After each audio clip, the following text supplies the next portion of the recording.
नमस्कार साथियों, जय हिंद, वंदे मातरम। स्वागत है आपका अपने YouTube channel zero to hero A to Z पर।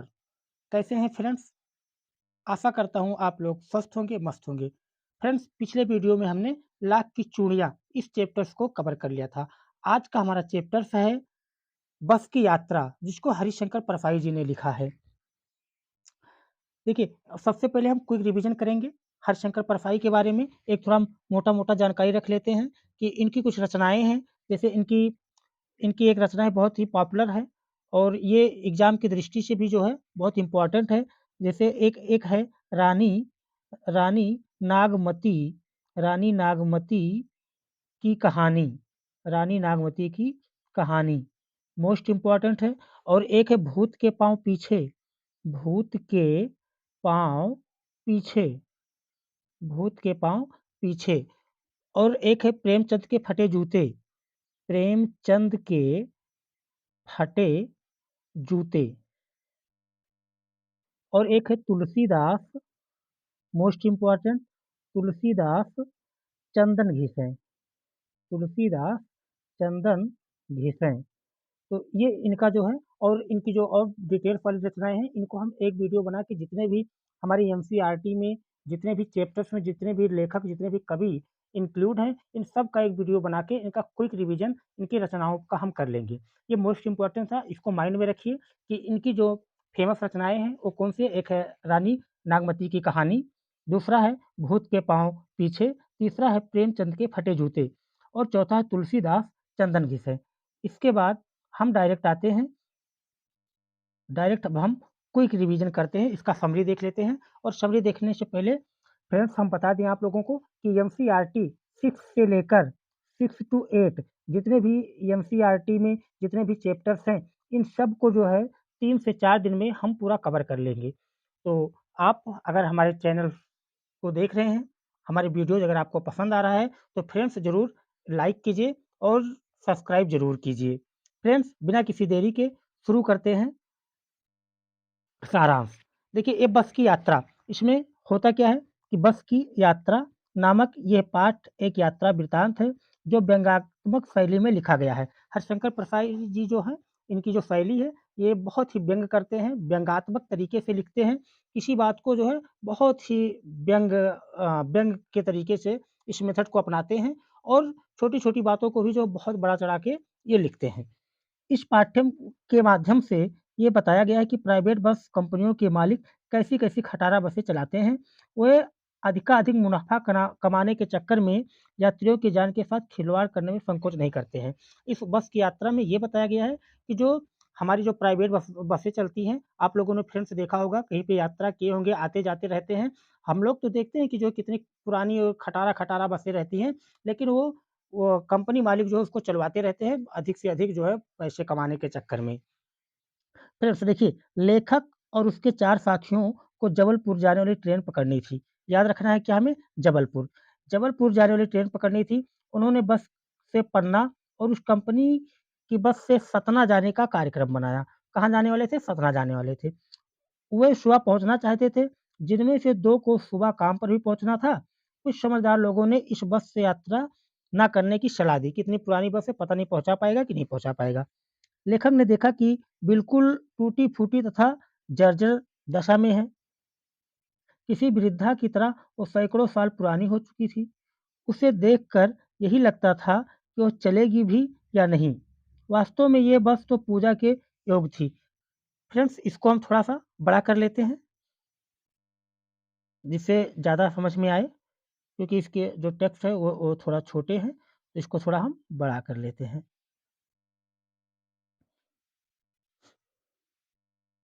हाँ, वास्तव में ये बस जो है पूजा के योग थी। इस पर सवारी कैसे की जाए? उसी बस में कंपनी के हिस्सेदार भी यात्रा कर रहे थे। उनका कहना था कि बस एकदम ठीक है और अच्छी तरह चलेगी, क्योंकि बस के हिस्सेदार भी थे। तो वो लोग कह रहे थे कि बस तो बहुत बढ़िया, बस चलेगी। बस की दशा देखकर लेखक और उसके साथी उससे जाने का निश्चय नहीं कर पा रहे थे। उसके डॉक्टर मित्र ने उसके अनुभव को याद दिलाते हुए कहा कि ये बस नई नवेली बसों से ज़्यादा विश्वसनीय है, क्योंकि एक कहावत भी कहा जाता है, कुछ लोग कहते हैं ना, नवा 9 दिन पुरान 100 दिन। लेखक अपने साथियों के साथ बस में बैठ गया। जो छोड़ने आए थे, वो लेखक को इस तरह देख रहे थे, मानो लेखक जो हैं, इस दुनिया से जा रहे हों। उनकी आँखों से ऐसा भाव था, जैसे वो कह रही हों कि जो इस दुनिया में आया है, तो उसे जाने का कोई न कोई बहाना चाहिए। देखिए, यहाँ पर इन्होंने एक व्यंग्य किया है। व्यंग्य इतना सटीक किया है कि उस बस में इतनी जर्जर उसकी कंडीशन आप समझ सकते हैं कि कितना खटारा रहा होगा, कितना पुरानी बस था कि हरिशंकर परसाई जी कह रहे हैं कि जो हमें यहाँ पे भेजने आए थे, जो हमें विदा करने आए थे, ऐसा लग रहा था कि अब उनसे फिर मिलना बहुत मुश्किल काम है। बस के चालू होते ही सारी बस हिलने लगी। खिड़कियों के बचे-खुचे काँच भी गिरने की स्थिति में आ गए। लेखक डर रहा था कि वह काँच गिरकर लेखक को ही घायल ना कर दे। लग रहा था कि सारी बस ही इंजन है। बस को चलता हुआ देखकर उसे गांधी जी के असहयोग आंदोलन की बात याद आ गई। अब ये पॉइंट हमें याद रखना है फ्रेंड्स। असहयोग आंदोलन, अब असहयोग आंदोलन से जितने भी क्वेश्चन बनेंगे, उन सब को हमें करना है, क्योंकि ये क्वेश्चन यहाँ से आ सकता है। जिस तरह अंग्रेजों की गलत नीतियों का कोई देशवासी सहयोग नहीं कर रहा था, उसी प्रकार बस के अन्य भाग भी उसका सहयोग नहीं कर रहे थे। उसकी हिलती बॉडी देखकर लेखक को लग रहा था कि बॉडी बस को छोड़कर भागी जा रही है। 8-10 मील चलने पर ऐसा लगने लगा कि लेखक टूटी सीटों के बीच कहीं अटका है। चलती बस अचानक रुक गई। लेखक को पता चला कि पेट्रोल की टंकी में छेद हो गया है। ड्राइवर ने पेट्रोल बाल्टी से निकाल लिया और अपनी बगल में रखकर नली से इंजन में भेजने लगा। लेखक सोच रहा था कि अब बस के कंपनी के मालिक बस का इंजन अपनी गोद में रख लेंगे और नली से पेट्रोल उसी तरह पिलाएंगे जैसे माँ को बच्चे दूध पिलाती है। देखिए कितना सटीक व्यंग कर रहे हैं। बस की चाल कम हो रही थी। लेखक का बस पर से रहा था भरोसा भी उठ गया। उसे डर लग रहा था कि कहीं बस की स्टीयरिंग ना टूट जाए या उसका ब्रेक ना फेल हो जाए। उसे हरे-भरे पेड़ अपने दुश्मन लग रहे थे, क्योंकि उनसे बस टकरा सकती थी। सड़क के किनारे झील देखने पर वो सोचता था कि बस इसमें गोता ना लगा जाए। इसी बीच बस पुनः रुक गई। ड्राइवर के प्रयासों के बाद भी बस न चली। कंपनी के हिस्सेदार को कंपनी के हिस्सेदार को फर्स्ट क्लास की की बताते हुए इसे संयोग मात्र बता रहे थे। जो बस वाले थे वो सब कह रहे थे कि फर्स्ट क्लास है, कोई दिक्कत नहीं है, आराम से जहाँ हमें जाना है वहाँ हम आराम से पहुँच सकते हैं। कमज़ोर चाँदनी में बस ऐसे ही लग रही थी जैसे कोई बुढ़िया थक कर बैठ गई हो। उसे डर लग रहा था कि इतने लोगों के बैठने से इसका प्राणांत ही ना हो जाए, मतलब ये कहीं मर ना जाए। और उन सबको उसकी अंत्येष्टि ना करनी पड़ जाए। मतलब व्यंग कर रहे हैं कि कहीं इसकी जो क्रियाक्रम यहीं पे ना करना पड़ जाए इस बस की। कंपनी के हिस्सेदार ने बस को खोलकर कुछ ठीक किया। बस तो चल पड़ी, पर इसकी रफ्तार अब और भी कम हो गई। बस की हेडलाइट की रोशनी भी कम होती जा रही थी। वो बहुत धीरे-धीरे चल रही थी। अन्य गाड़ियों के आते-जाते वो किनारे खड़ी हो जाती थी। तब बस की कंडीशन इतना खराब था कि वो रात में बिल्कुल नहीं चल सकती थी। जब कोई सामने से कोई गाड़ी आता, तो ये सामने जो इसका ड्राइवर था, इस बस को साइड में लगा देता कि भैया ठीक है, तुम निकल जाओ, उसके बाद हम आते हैं। बस कुछ दूर चलकर पुलिया पर पहुंची थी कि उसका एक टायर फट गया और बस झटके से रुक गई। यदि बस स्पीड में होती तो उछलकर नाले में गिर जाती। लेखक बस कंपनी के हिस्सेदार को श्रद्धा भाव से देख रहा था। वो सोच रहा था कि बस के टायरों की दयनीय हालत जानकर भी हिस्सेदार उस पर यात्रा किए जा रहे थे। उनके जैसा उत्सर्ग की भावना अन्यत्र मुश्किल थी। अपनी जान की परवाह किए बिना वे बस में सफर किए जा रहे थे। उनके साहस और बलिदान की भावना का सही उपयोग नहीं हो रहा था। अब यहाँ पे जो है लेखक और व्यंग कर रहे हैं कि इन ये लोग इतने साहसी हैं, इतने हिम्मती हैं कि जानते हैं कि इस बस का कोई अता पता नहीं, कब इसका टायर निकल के फट जाए, कब इसका जो है स्टीयरिंग टूट जाए, कब ये किसी पेड़ से गिर जाए। उसके बाद भी इनके साहस को जो है बहुत-बहुत सलाम करते हैं। उसे तो क्रांतिकारी आंदोलन का नेता होना चाहिए था। बस के नाले में गिरने से यदि यात्रियों की मृत्यु हो जाती, तो देवता बाहें पसारे उसका इंतज़ार करते और कहते कि वो महान आदमी आ रहा है, जिसने अपनी जान दे दी पर टायर नहीं बदलवाया। दूसरा, टायर लगाने पर पुनः बस चल पड़ी। लेखक एवं उसके मित्र पन्ना या कहीं भी जाने की उम्मीद छोड़ चुके थे। उम्मीद क्यों छोड़ चुके थे? क्योंकि टायर जो है फट गया था। उन्हें लग रहा था कि पूरी ज़िंदगी इस बस में बिताकर उस लोक को चले जाना है। इस पृथ्वी पर उसकी कोई मंजिल नहीं है। अब वे घर की तरह आराम से बैठ गए और चिंता छोड़कर हँसी-मज़ाक में शामिल हो गए। अब क्या हुआ उसके बाद फिर जो है सभी लोग हँसी-मज़ाक करने लगे और इसके बाद जो है बस का इंतज़ार करने लगे कि बस कब चले। कहने का मतलब इन्होंने जो है बहुत अच्छा, बहुत सटीक व्यंग किया है उन पुरानी बसों पर, जिनके मालिक जो है मुनाफ़ा कमाने के चक्कर में लाखों लाखों लाख लोगों की डेली के डेली जान को जोखिम में डालते हैं और खुद पैसे कमाते रहते हैं। लेकिन उन्हें लोगों की जो है जान की कोई परवाह नहीं होती है। अब फ्रेंड्स ये तो हो गया हमारा समरी, अब इससे बनने वाले थोड़े 2-4 जो क्वेश्चन बनते हैं उसको भी देख लेते हैं कि ताकि जो है, जो भी डाउट है वो एकदम से क्लियर हो जाए। फ्रेंड्स हम आपको बताना चाहते हैं कि इस पे जो है यहाँ पर आपको सारे वीडियो एनसीईआरटी के जितने भी अगर हमें बीपीएससी में एक सीट पक्का करना है, तो हमें एनसीईआरटी को छोड़ना नहीं है, बिल्कुल नहीं छोड़ना है, इसे हल्के में नहीं लेना है, क्योंकि पिछली बार भी ऐसे ही हुआ था। इसलिए जहाँ कहीं से भी अगर सिलेबस में हमने बताया था कि पिछली बार पिछले वीडियो में कि किस तरीके से जो है इसको एनसीईआरटी को मेंशन किया गया है, इसलिए हमें इसे हल्के में बिल्कुल नहीं लेना है। फ्रेंड्स इसका जो है देख लेते हैं क्वेश्चन। मैंने उस कंपनी के हिस्सेदार की तरफ पहली बार श्रद्धा भाव से देखा। लेखक के मन में हिस्सेदार साहब के लिए श्रद्धा क्यों जग गई? अब देखिए, इसमें क्या होता है लेखक के मन में बस कंपनी के हिस्सेदार साहब के लिए श्रद्धा इसलिए जग गई कि वो टायर की स्थिति से परिचित होने के बावजूद भी बस को चलाने का साहस जुटा रहा था। कंपनी का हिस्सेदार अपनी पुरानी बस की खूब तारीफ कर रहा था। अर्थ मोह की वजह से आत्म बलिदान की ऐसी भावना दुर्लभ थी, जिसे देखकर लेखक हतप्रभ हो गया और उसके मन में कंपनी के हिस्सेदार के लिए श्रद्धा भाव उमड़ता है। लेखक को तो उनके साहस और बलिदान की भावना को देखकर ऐसा लग रहा था कि उन्हें किसी क्रांतिकारी आंदोलन का नेता होना चाहिए। दूसरा क्वेश्चन है, लोगों ने सलाह दी कि समझदार आदमी इस शाम वाली बस से सफ़र नहीं करते। लोगों ने सलाह क्यों दी?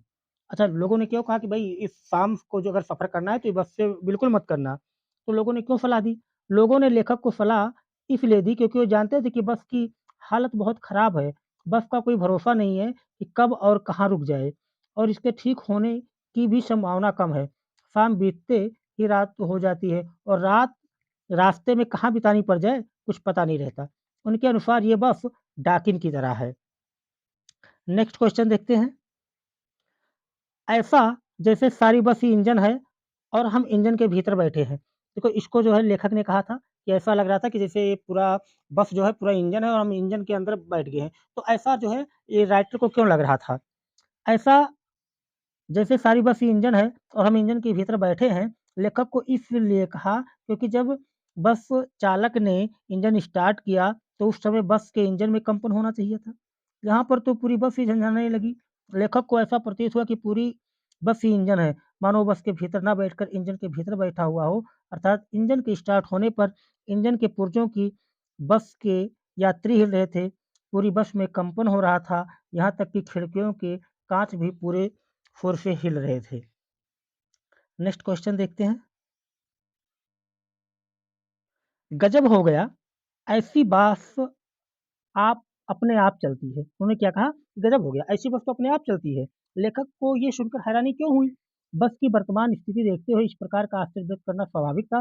देखने से ये नहीं लग रहा था कि बस चलती भी होगी, परंतु जब लेखक ने बस के हिस्सेदार से पूछा, तो उसने कहा चलेगी चलेगी ही नहीं, अपने आप चलेगी। इस बात को सुनकर लेखक हैरान हो गए कि इतनी खटारा बस है, अच्छे-अच्छे बस तो चल नहीं पा रहे हैं और ये इतनी खटारा बस कह रहे हैं कि चलेगी नहीं, अपने आप चलेगी।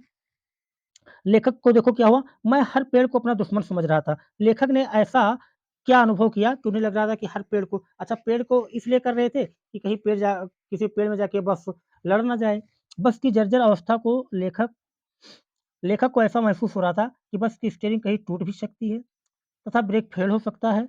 ऐसे में लेखक को डर लग रहा था, कहीं उसकी बस से किसी पेड़ से ना टकरा जाए। एक पेड़ निकल जाने पर वो दूसरे पेड़ का इंतज़ार करता था कि बस कहीं इस पेड़ से ना टकरा जाए। यही वजह है कि लेखक को हर पेड़ अपना दुश्मन लग रहा था कि बस अनियंत्रित होकर कभी भी इनसे टकरा सकती है। अब देखो जो है ये क्वेश्चन आगे अभी हमने कहा था सविनय अवज्ञा आंदोलन पाठ में आया है, तो इसके बारे में हमें जानना चाहिए। कह रहा है कि सविनय अवज्ञा आंदोलन किसके नेतृत्व में, किस उद्देश्य से तथा कब हुआ था? इतिहास की उपलब्ध पुस्तकों के आधार पर लिखिए। तो सविनय अवज्ञा आंदोलन आपको याद होगा फ्रेंड्स कि महात्मा गांधी के नेतृत्व में 1930 में अंग्रेजी सरकार से असहयोग करने तथा पूर्ण स्वाधीनता प्राप्त करने के लिए किया गया था। भारतीय समाज वैसे ही गरीब में गरीबी में दिन बिता रहा था। वे मुश्किल से नमक रोटी खाकर गुजारा कर रहे थे। अंग्रेजी सरकार ने नमक पर भी टैक्स लगा दिया था। अब आपको याद रखना होगा कि ये जो है सबने अवज्ञा आंदोलन क्यों शुरू किया गया था, जब नमक पर टैक्स बढ़ाया गया था तब। इससे नाराज होकर गांधी जी ने 12 मार्च मोस्ट इम्पोर्टेंट डेट 12 मार्च 1930 को दांडी मार्च करके नमक कानून को तोड़ा था। नेक्स्ट क्वेश्चन देख लेते हैं। सबने अवज्ञा सबने अवज्ञा आंदोलन सेम क्वेश्चन है, दूसरा देखते हैं।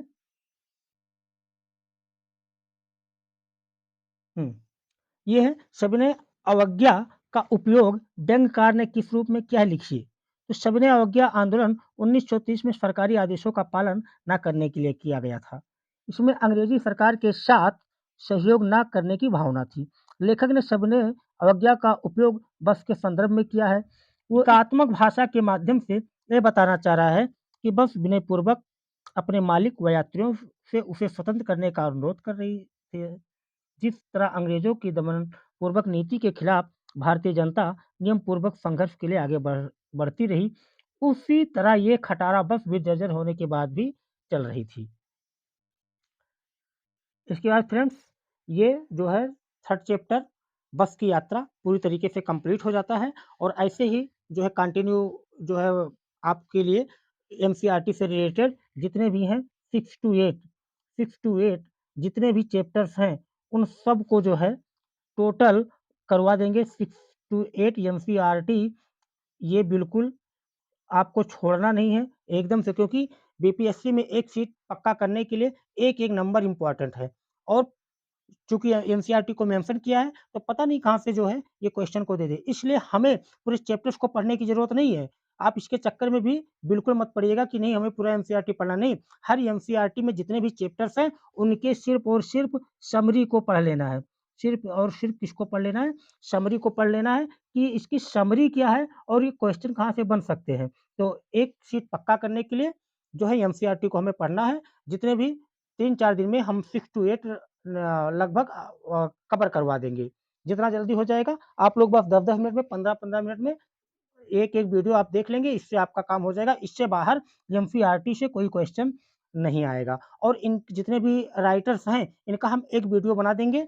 पूरे जितने भी राइटर्स हैं उनकी सारी रचनाओं का बहुत ही शॉर्ट में ट्रिक से वो आप लोग माइंड कर लीजिएगा, इतने से आपका काम हो जाएगा। बाकी अलग से तो आपको साहित्य हिंदी का साहित्य पढ़ना ही है, हिंदी का विकास पढ़ना ही है, हिंदी का व्याकरण पढ़ना ही है, लेकिन ये एनसीईआरटी आपको कवर करना है।